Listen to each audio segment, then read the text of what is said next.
ঢাকায় পাকিস্তানের উপপ্রধানমন্ত্রী ইসহাক দারের সাথে বিএনপি, জামায়াত ও এনসিপির বৈঠক। ৭১ ইস্যু সহ অমীমাংসিত বিষয় নিয়ে আলোচনা।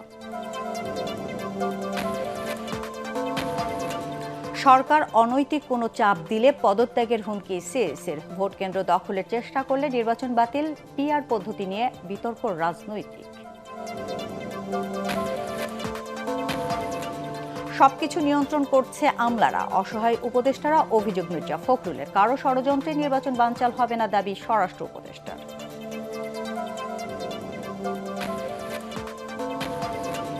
পুরনো সংবিধানের অধীনে জাতীয় নির্বাচন হলে দেশে আবারও ফ্যাসিবাদী শক্তির উত্থান হবে।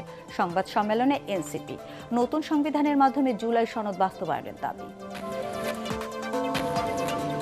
এবং ডাকসু নির্বাচনে ছাত্র সংগঠনগুলোর আচরণ এখন পর্যন্ত আশাব্যঞ্জক, বললেন বিশ্ববিদ্যালয়ের উপাচার্য। ডাকসুতে চলছে মনোনয়নপত্র যাচাই বাছাই।